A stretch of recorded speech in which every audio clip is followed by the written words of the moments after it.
El hombre mediocre, sección 8, capítulo 2, la mediocridad intelectual. 2. Los estigmas de la mediocridad intelectual. 3. La maledicencia, una alegoría de Botticelli. Esta es una obra del maestro José Ingenieros. 2. Los estigmas de la mediocridad intelectual. En el verdadero hombre mediocre, la cabeza es un simple adorno del cuerpo. Si nos oye decir que sirve para pensar, cree que estamos locos. Diría que lo estuvo Pascal si leyera sus palabras decisivas. Puedo concebir un hombre sin manos, sin pies. Llegaría hasta concebirlo sin cabeza, si la experiencia no me enseñara que por ella se piensa. Es el pensamiento lo que caracteriza al hombre. Sin él no podemos concebirlo. Pensamientos. 23. Si de esto dedujéramos que quien no piensa no existe, la conclusión le desternillaría de risa. Nacido sin mente intuitiva, desesperaría en vano por adquirirlo. Carece de perspicacia adivinadora. Está condenado a no adentrarse en las cosas o en las personas. Su tontería no presenta soluciones de continuidad. Cuando la envidia le corroe, puede atornolarse de agridulces perversidades. Fuera de tal caso, diríase que el armiño de su candor no presenta una sola mancha de ingenio. El mediocre es solemne. En la pompa grandilocua de las exterioridades, busca un disfraz para su íntima oquedad. Acompaña con fofa retórica los mínimos actos y pronuncia palabras insubstanciales, como si la humanidad entera quisiera oírlas. Las mediocracias exigen de sus actores cierta seriedad convencional, que da importancia en la fantasmagoría colectiva. Los exitistas lo saben, se adaptan a ser esas vacuas personalidades de respeto, certeramente acribilladas por Stirner y expuestas por Nietzsche a la burla de todas las posteridades. Nada hacen por dignificar su yo verdadero, afanándose tan solo en inflar su fantasma social. Esclavos de la sombra que sus apariencias han proyectado en la opinión de los demás, acaban por preferirla a sí mismos. Ese culto de la sombra oblígalos a vivir en continua alarma. Suponen que basta un momento de distracción para comprometer la obra pacientemente elaborada en muchos años.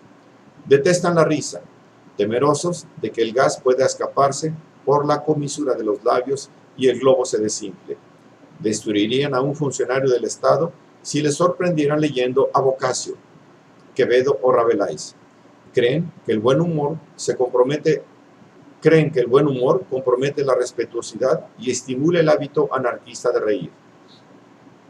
Constreñidos a vegetar en horizontes estrechos, llegan hasta a desdeñar lo ideal y todo lo agradable, en nombre de lo inmediatamente provechoso. Su miopía mental impídeles comprender el equilibrio supremo entre la elegancia y la fuerza, la belleza y la sabiduría, donde creen descubrir las gracias del cuerpo, la agilidad, la destreza, la flexibilidad, rehúsan los dones del alma, la profundidad, la reflexión, la sabiduría. Borran de la historia que el más sabio y el más virtuoso de los hombres, Sócrates, bailaba. Esta aguda advertencia de Montaigne en los ensayos mereció una corroboración de Pascal en sus pensamientos. Ordinariamente suele imaginarse a Platón y Aristóteles con grandes togas y como personajes graves y serios. Eran buenos sujetos, que jaraneaban, como los demás, en el seno de la amistad. Escribieron sus leyes y sus retratos de política para distraerse y divertirse. Esa era la parte menos filosófica de su vida. La más filosófica era vivir sencilla y tranquilamente. El hombre mediocre que renunciara a su solemnidad quedaría desorbitado, no podría vivir. Son modestos, por principio, pretenden que todo lo sean.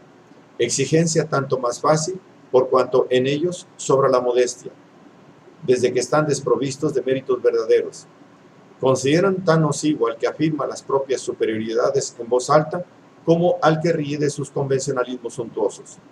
Llaman modestia a la prohibición de reclamar los derechos naturales del genio, de la santidad o del heroísmo.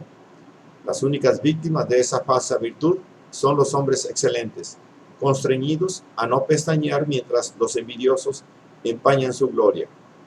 Para los tontos, nada más fácil que ser modestos. Lo son por necesidad irrevocable. Los más inflados lo fingen por cálculo, considerando que esa actitud es el complemento necesario de la solemnidad y deja sospechar la existencia de méritos pudibundos. Heine dijo: los charlatanes de la modestia son los peores de todos. Y Goethe sentenció: solamente los bribones son modestos. Ello no obsta para que esa reputación sea un tesoro en las mediocracias. Se presume que el modesto nunca pretenderá ser original, ni alzará su palabra, ni tendrá opiniones peligrosas, ni desaprobará a los que gobiernan, ni blasfemará de los dogmas sociales. El hombre que acepta esa máscara hipócrita renuncia a vivir más de lo que permiten sus cómplices. Hay, es cierto, otra forma de modestia, estimable como virtud legítima. Es el afán decoroso de no gravitar sobre los que nos rodean, sin declinar por ello la más leve partícula de nuestra dignidad. Tal modestia es un simple respeto de sí mismo y de los demás. Esos hombres son raros. Comparados con los falsos modestos, son como los tréboles de 4 hojas. Fracasados hay que se creen genios, no comprendidos, y se resignan a ser modestos para complacer a la mediocracia que puede transformarlos en funcionarios. Y son mediocres, lo mismo que los otros, con más la cataplasma de la modestia sobre las úlceras de su mediocridad. En ellos, como sentenció La Bruyère, la falsa modestia es el último refinamiento de la vanidad. La mentira de Tartarín es ridícula, pero la de Tartufo es ignominiosa. Adoran el sentido común, sin saber de seguro en qué consiste. Confúndenlo con el buen sentido, que es su antítesis. Dudan cuando los demás resuelven dudar y son eclécticos cuando los otros lo son. Llaman eclecticismo al sistema de los que, no atreviéndose a tener ninguna opinión, se apropian de todo un poco y logran encender una vela en el altar de cada santo, temerosos de pensar, como si fincasen en ello el pecado mayor de los 7 capitales, pierden la aptitud para todo juicio. Por eso, cuando un mediocre es juez, aunque comprenda que su deber es hacer justicia, se somete a la rutina y cumple el triste oficio de no hacerla nunca y embrollarla con frecuencia. El temor de comprometerse les lleva a simpatizar con un precavido escepticismo. Bueno es desconfiar del hipócrita que elogia todo y del fracasado que todo lo encuentra detestable. Pero es 100 veces menos estimable el hombre incapaz de un sí y de un no, el que vacila para admirar lo digno y execrar lo miserable. En el primer capítulo de los caracteres parece referirse a ellos. La Bruyère, en un párrafo copiado por Hello, pueden llegar a sentir la belleza de un manuscrito que se les lee, pero no osan declarar en su favor hasta que hayan visto su curso en el mundo y escuchado la opinión de los presuntos competentes. No arriesgan su voto, quieren ser llevados por la multitud. Entonces, dicen que han sido los primeros en aprobar la obra y cacarean que el público es de su opinión. Temerosos de juzgar por sí mismos, se consideran obligados a dudar de los jóvenes.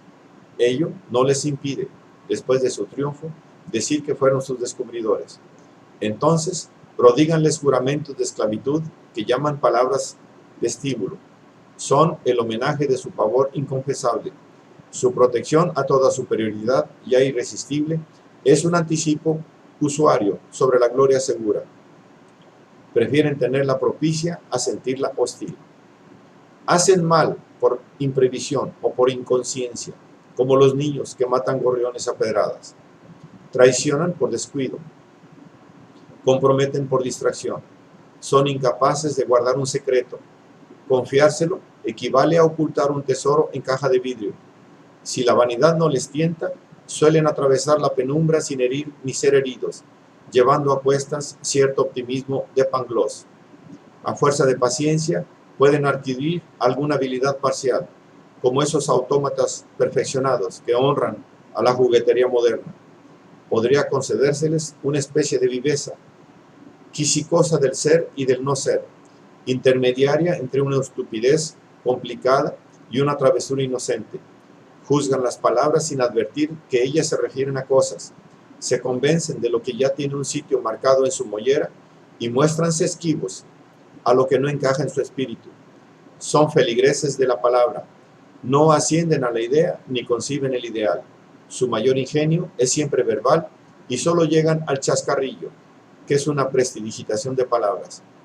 Tiemblan ante los que pueden juzgar con las ideas y producir esa gracia del espíritu que es la paradoja. Mediante esta se descubren los puntos de vista que permiten conciliar los contrarios y se enseña que toda creencia es relativa al que la cree, pudiendo sus contrarias ser creídas por otros al mismo tiempo. La mediocridad intelectual hace al hombre solemne, modesto, indeciso y obtuso. Cuando no le envenenan la vanidad y la envidia, diríase que duerme sin soñar. Pasea su vida por las llanuras, evita mirar desde las cumbres que escalan los videntes y asomarse a los precipicios que sondan los elegidos. Vive entre los engranajes de la rutina. 3. La maledicencia, una alegoría de Botticelli. Si se limitaran a vegetar, agobiados por cariátides bajo el peso de sus atributos, los hombres sin ideales escaparían a la reprobación y a la alabanza. Circunscritos a su órbita, serían tan respetables como los demás objetos que nos rodean. No hay culpa en nacer sin dotes excepcionales. No podría exigírseles que treparan las cuestas riscosas por donde ascienden los ingenios preclaros. Merecerían la indulgencia de los espíritus privilegiados, que no la rehúsan a los imbéciles inofensivos. Estos últimos, con ser más indigentes, pueden justificarse ante un optimismo risueño. Zurdos en todo, rompen el tedio y hacen parecer la vida menos larga, divirtiendo a los ingeniosos y ayudándolos a andar el camino. Son buenos compañeros y depositan en el vaso durante la marcha. Habría que agradecerles los servicios que prestan sin sospecharlo. Los mediocres, lo mismo que los imbéciles, serían acreedores a esa amable tolerancia mientras se mantuvieran a la capa. Cuando renuncian a imponer sus rutinas, son sencillos ejemplares del rebaño humano, siempre dispuestos a ofrecer su lana a los pastores. Desgraciadamente, suelen olvidar su inferior jerarquía y pretenden tocar la zampoña, con la irrisoria pretensión de sus desafinamientos. Tórnanse entonces peligrosos y nocivos. Detestan a los que no pueden igualar, como si con solo existir los ofendieran. Sin alas para elevarse hasta ellos, deciden rebajarlos. La exigüidad del propio valimiento les induce a roer el mérito ajeno. Clavan sus dientes en toda reputación que les humilla, sin sospechar que nunca es más vil la conducta humana. Basta ese rasgo para distinguir al doméstico del digno, al ignorante del sabio, al hipócrita del virtuoso, al villano del gentilhombre. Los lacayos pueden osar en la fama. Los hombres excelentes no saben envenenar la vida ajena. Ninguna escena alegórica posee más honda elocuencia que el cuadro famoso de Sandro Botticelli. La calumnia invita a meditar con doloroso recogimiento. En toda la galería de los oficios parecen resonar las palabras que el artista, no lo dudamos, quiso poner en labios de la verdad, para consuelo de la víctima. En su encono está la medida de su mérito. La inocencia yace en el centro del cuadro, acoquinada bajo el infame gesto de la calumnia. La envidia la precede, el engaño y la hipocresía la acompañan. Todas las pasiones viles y traidoras suman su esfuerzo implacable para el triunfo del mal. El arrepentimiento mira de través hacia el opuesto extremo, donde está, como siempre sola y desnuda, la verdad, contrastando con el salvaje ademán de sus enemigas. Ella levanta su índice al cielo en una tranquila apelación a la justicia divina, y mientras la víctima junta sus manos y las tiende hacia ella, en una súplica infinita y conmovedora, el juez Midas presta sus vastas orejas a la ignorancia y la sospecha. En esta apasionada reconstrucción de un cuadro de Apeles, descrito por Luciano, parece adquirir dramáticas firmezas el suave pincel que desborda dulzuras en la Virgen del Granado y el San Sebastián. Invita al remordimiento con la abanderada, justifica la vida y el amor en la alegría de la primavera y el nacimiento de Venus. Los mediocres, más inclinados a la hipocresía que al odio, prefieren la maledicencia sorda a la calumnia violenta. Sabiendo que esta es criminal y arriesgada, optan por la primera. cuya infamia es subrepticia y sutil. La una es audaz, la otra cobarde.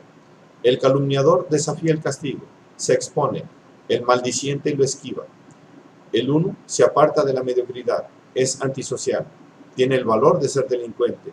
El otro es cobarde y se encubre con la complicidad de sus iguales, manteniéndose en la penumbra. Los maldicientes florecen doquiera, en los cenáculos, en los clubs, en las academias, en las familias, en las profesiones, acosando a todos los que perfilan alguna originalidad. Hablan a media voz, con recato, constantes en su afán de taladrar la dicha ajena, sembrando a puñados la semilla de todas las hierbas venenosas. La maledicencia es una serpiente que se insinúa en la conversación de los envilecidos. Sus vértebras son nombres propios, articuladas por los verbos más equívocos del diccionario para arrastrar un cuerpo cuyas escamas son calificativos pavorosos. Vierten la infamia en todas las copas transparentes, con serenidad de Borgias. Las manos que la manejan parecen de prestidigitadores, diestras en la manera y amables en la forma. Una sonrisa, un levantar de espaldas, un fruncir la frente como suscribiendo la posibilidad del mal, bastan para macular la probidad de un hombre o el honor de una mujer. El maldiciente, cobarde entre todos los envenenadores, está seguro de la impunidad, por eso es despreciable. No afirma, pero insinúa, llega hasta desmentir imputaciones que nadie hace, contando con la irresponsabilidad de hacerlas en esa forma. Miente con espontaneidad, como respira. Sabe seleccionar lo que converge a la detracción. Dice distraídamente todo el mal de que no está seguro y calla con prudencia todo el bien que sabe. No respeta las virtudes íntimas ni los secretos del hogar. Nada. Inyecta la gota de ponzoña que asoma como una erupción de sus labios irritados hasta que por toda la boca, hecha una pústula, el interlocutor espera ver salir, en vez de lengua, un estilete. Sin cobardía no hay maledicencia. El que puede gritar cara a cara una injuria, el que denuncia a voces un vicio ajeno, el que acepta los riesgos de sus decires, no es un maldiciente. Para hacerlo, es menester temblar ante la idea del castigo posible y cubrirse con las máscaras menos sospechosas. Los peores son los que maldicen elogiando. Templan su aplauso con arremangadas reservas, más graves que las peores imputaciones. Tal bajeza en el pensar es una insidiosa manera de practicar el mal, de efectuarlo potencialmente, sin el valor de la acción rectilínea. Si estos basiliscos parlantes poseen algún barniz de cultura, pretenden encubrir su infamia con el pabellón de la espiritualidad, vana esperanza. Están condenados a perseguir la gracia y tropezar con la perfidia. Su burla es una sonrisa, es mueca.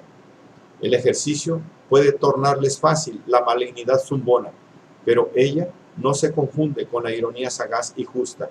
La ironía es la perfección del ingenio, una convergencia de intención y de sonrisa aguda en la oportunidad y justa en la medida. Es un cronómetro, no anda mucho, sino con precisión. Eso lo ignora el mediocre. Le es más fácil ridiculizar una sublime acción que imitarla.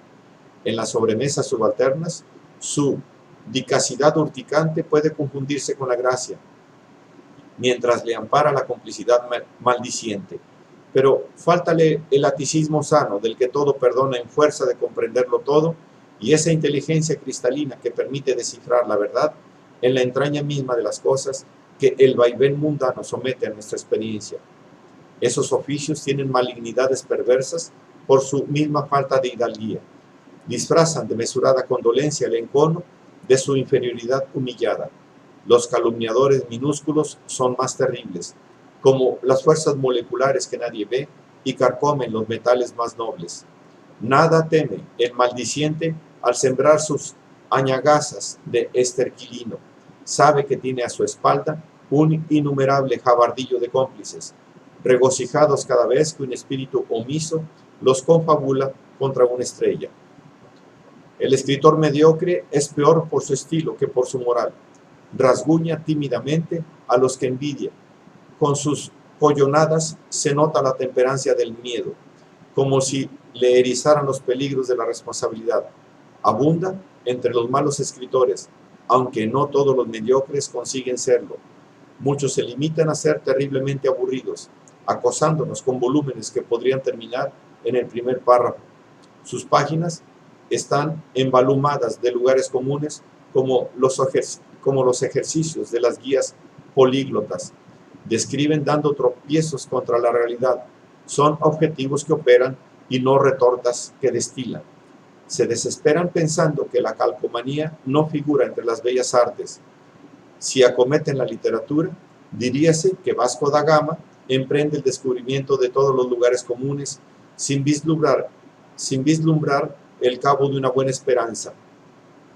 Si chapalean la ciencia, su andar es de mula montañesa, deteniéndose a rumiar el pienso pastado a medio siglo antes por sus predecesores. Esos fieles de la rapsodia y de la paráfrasis practican esa pudibunda modestia que es su mentira convencional. Se admiran entre sí como solidaridad de logia, execrando cualquier soplo de ciclón o revoloteo de águila. Palidecen ante el orgullo desdeñoso de los hombres cuyos ideales no sufren inflexiones. Fingen no comprender esa virtud de santos y de sabios, supremo desprecio de todas las mentiras por ellos veneradas. El escritor mediocre, tímido y prudente, resulta inofensivo. Solamente la envidia puede encelarle. Entonces, prefiere hacerse crítico. El mediocre parlante es peor por su moral que por su estilo. Su lengua centuplícale en copiosidades acicaladas y las palabras ruedan sin la traba de la ulterioridad. La maledicencia oral tiene eficacias inmediatas, pavorosas. Está en todas partes, agrede en cualquier momento. Cuando se reúnen espíritus pasguatos para turnarse en decir pavadas sin interés para quien las oye, el terreno es propicio para que el más alevoso comience a maldecir de algún ilustre, rebajándolo hasta su propio nivel. La eficacia de la difamación arraiga en la complacencia tácita de quienes la escuchan, en la cobardía colectiva de cuantos pueden escucharla sin indignarse. Moriría si ellos no le hicieran una atmósfera vital. Ese es su secreto, semejante a la moneda falsa. Es circulada sin escrúpulos por muchos que no tendrían el valor de acuñarla. Las lenguas más acibaradas son las de aquellos que tienen menos autoridad moral, como enseña Molière desde la primera escena de Tartufo. Aquellos en quienes la conducta se presta más a risa son siempre los primeros en hablar mal de los demás. Diríase que empañan la reputación ajena para disminuir el contraste con la propia. Eso no excluye que existan casquivanos cuya culpa es inconsciente. Maldicen por ociosidad o por diversión, sin sospechar dónde conduce el camino en que se aventuran. Al contar una falta ajena, ponen cierto amor propio en ser interesantes, aumentándola, adornándola, pasando insensiblemente de la verdad a la mentira, de la torpeza a la infamia, de la maledicencia a la calumnia.